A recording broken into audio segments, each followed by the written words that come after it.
es Fabricio Mejía Madrid y esta es mi colaboración semanal para Sin embargo, que se llama Peña Nieto se hunde en Texcoco. Esta semana reapareció el expresidente Enrique Peña Nieto hablando de Texcoco. Lo hizo en un documental del Centro de Estudios Espinosa Iglesias que no le recomiendo ver. Yo lo hice por ustedes y créanme que resulta difícil escuchar otra vez a Vicente Fox y a Felipe Calderón, a Amparo Casar hablando de corrupción, a José Ángel Gurría y al hijo de Miguel de la Madrid pontificando de economía, a Rosario Robles teorizando sobre la pobreza, a Chertorivsky y a Cuadri haciéndose los ecologistas, a Jorge Castañeda contando cómo él era el gran asesor de todos, y a Juan Pardinas, el exdirector del Reforma, odiando a Andrés Manuel. Mientras veía las tortuosas 4 horas del documental, me fui dando cuenta de por qué el cinismo me revolvía tanto el estómago. En algún momento del documental, el exdirector del Reforma revela, con ese aire de suficiencia que le caracteriza, que ese documental se estaba filmando a mediados de 2023. Por eso aparece Ursúa, el traidor secretario de Hacienda de AMLO, despotricando contra la tiranía y el autoritarismo, aunque murió en 2024. Y entonces lo supe. Lo que me daba náuseas era que estos personajes estaban hablando, pontificando, aseverando cosas sin saber lo que ellos mismos se iban a convertir durante la campaña presidencial de 2024, que todavía no ocurría cuando filmaron el documental. Así, José Ángel Gurría, que fue el encargado de no hacer el proyecto del PRIAN, del México ganador, como le llamó Claudio X, o Pardinas, que escoltó a Xóchitl Gálvez en su ridícula visita a Nueva York, o Cuadri, que fue fotografiado mientras cobraba una pensión de adulto mayor por la que votó en contra siendo diputado, o Amparo Casar, que recibe una pensión millonaria de Pemex para ella y sus bisnietos de sus chosnos. Todos estaban hablando del aeropuerto de Texcoco de Peña Nieto, como si tuvieran alguna autoridad moral o política de algún tipo, y no como los guiñapos que son ahora. Salvo Fox, Calderón, Rosario Robles y Castañeda, que ya eran ropa sucia apilada en una silla del rincón, todos los demás estaban por dar su gran función estelar de miseria política. Tenían el mundo por delante. Castañeda todavía no aparecía en televisión abierta asesorando a la candidata del PRIAN a que lodara su campaña, por ejemplo. A algunos todavía les quedaban algunos escalones hacia abajo del abismo.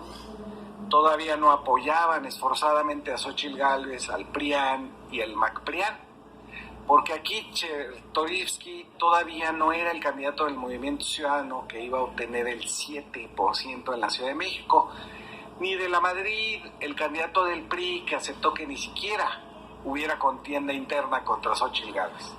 Y entonces el documental me empezó a resultar interesante. Lo que vemos es a la élite que no pudo seguir robando con la construcción del Aeropuerto Internacional de la Ciudad de México en Texcoco.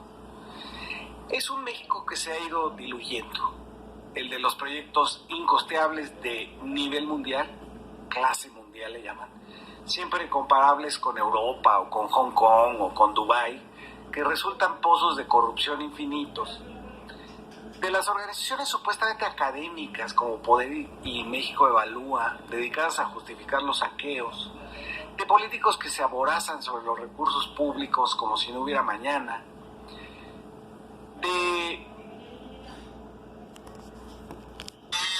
Estás en YouTube viendo videos, pero ¿sabías que con la app de YouTube Music puedes escuchar distintas versiones de tus canciones favoritas?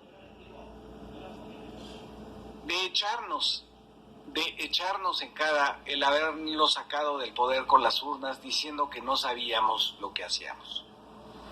En el documental todos y cada uno de los arquitectos, ingenieros y hasta un piloto se lamentan lo atrasados que somos los que votamos por López Obrador, Nos vuelven a mostrar lo bonito que iba a estar su aeropuerto, lo grandote y moderno que iba a ser, cómo iba a solucionar todos nuestros problemas y hasta ahí vamos a crecer el 3.3% anual de nuestro PIB. Incluso hay un segmento en que Carlos Slim, el dueño de Telmex, dice que el aeropuerto iba a formar clases medias, así dice, como una máquina a la que la alimentas con tezontle y del otro lado aparecen las clases medias. Era una verdadera máquina socioeconómica de la que nos perdimos por un capricho de López Obrador, por su, cito, soberbia y testosterona, como dice el exdirector del Reforma, porque no quería inaugurar un proyecto que fuera de otro presidente, según el exsecretario de Educación Pública de Peña Nieto, Nuño, porque quería demostrar que él mandaba, según el canciller del Come si te vas, Castañeda. Para ellos no existe manera de argumentar por qué López Obrador llamó a una consulta de 4 días en que Texcoco perdió apabullantemente contra lo que sería el AIFA. Hay que decir que el documental tiene un tufo a rencor por esa derrota. Pasan más tiempo hablando del proyecto al que llaman Hub, porque era tan magnífico que el nombre aeropuerto le quedaba chico, que de lo que sucedió con los campesinos de San Salvador Atenco. Es más, es un error, hasta para un documental sesgado y propagandístico como este, que no se diga una sola palabra sobre la entrada a Atenco de las policías del presidente Vicente Fox y del gobernador del Estado de México, Enrique Peña Nieto, la madrugada del 4 de mayo de 2006, donde violaron a 11 mujeres y detuvieron a 207 personas a punta de golpes y gases lacrimógenos. Nada.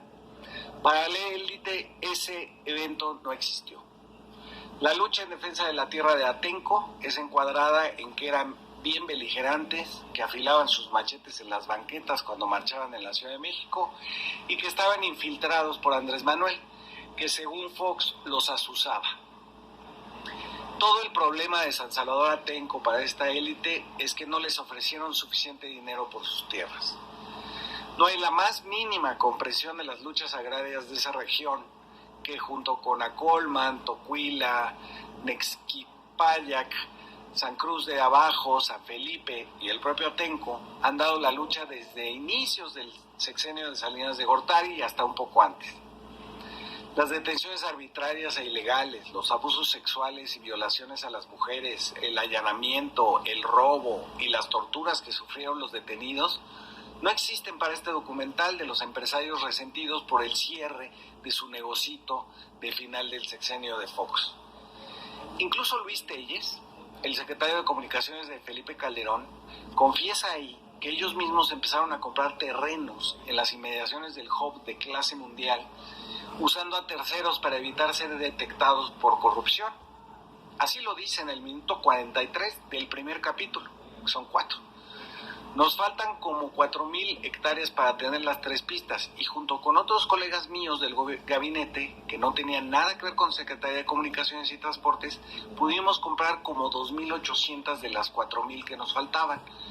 Los que me sucedieron en el cargo, tanto Molinaro Casitas como Pérez Jacobe, terminaron de comprar a través de terceros para que no se hiciera un problema político como el que se hizo con Fox. Lo dice Luis Telles, que siempre da la nota, no por ser muy sincero, sino porque se siente muy impune. Otra comentarista de México Evalúa sale diciendo que los terrenos se adquirieron por Conagua, diciéndole a los ejidatarios que eran para un parque ecológico, pero que eran para las pistas. A lo mejor por eso se quemó el archivo de la Conagua 2 meses después de que Andrés Manuel entró al Palacio Nacional. Pero no hay forma de disimular la corrupción del aeropuerto de Texcoco. Los entrevistados hablan de un avance en 3 sexenios, 6 por 3, 21, de un 21%, es decir, 1 percentual por año. Pero el mismo proyecto había subido de valer 165,000 millones a 285,000 millones en unos años, en que solo se construyó una barda que costó 400 millones y la depredación de todos los cerros de tezontle y basalto para subirle apenas 2 de los 6 centímetros que, según los ingenieros, se necesitaban para que no se hundiera en el lago de Texcoco. Así, el gobierno de Peña Nieto emitió bonos de deuda por $600 mil millones. Esa deuda, según ellos, se iba a ir pagando con el impuesto que pagan los pasajeros para hacer uso de las instalaciones de un aeropuerto. Con una simple división, sabemos que es mentira. Para pagar la deuda del aeropuerto de Texcoco, solo con los $34 del impuesto a pasajeros que se cobra, por ejemplo, en el Benito Juárez, se necesitaría transportar a 17 mil millones de pasajeros. Ellos calculaban que en el clímax de su desarrollo, el hub que fabricaba clases medias de Texcoco iba a transportar al año 70 millones de pasajeros. Es decir, vuelve a uno a sacar la calculadora y la deuda de bonos se terminaría de pagar después de 252 años del aeropuerto, a tope. 2 siglos y medio después de Enrique Peña Nieto.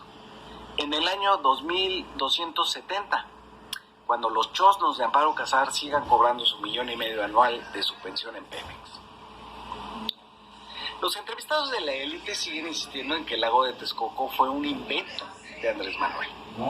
Lo hacen con la pedantería que da la ignorancia de nunca haber estado en el oriente de la Ciudad de México y del Estado de México y de no saber qué es un sistema hidráulico como toda la cuenca cerrada del Valle de México.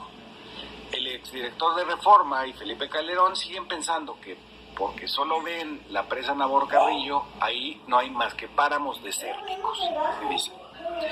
No se han dado una vuelta cuando llueve y se almacena ahí toda el agua que escurre de la Sierra Nevada. No aprendieron en la primaria que estamos rodeados por un eje neovolcánico del que escurre agua a mares. Quizás no andan en el país cuando tiembla o el Popocatépetl exhala vapor de agua. Y tampoco saben que el gran error de los ingenieros ha sido sacar esa agua de la ciudad y traerla de nuevo de otras cuencas de otros estados. Nada. Para Calderón y para el del Reforma no existe ningún lago.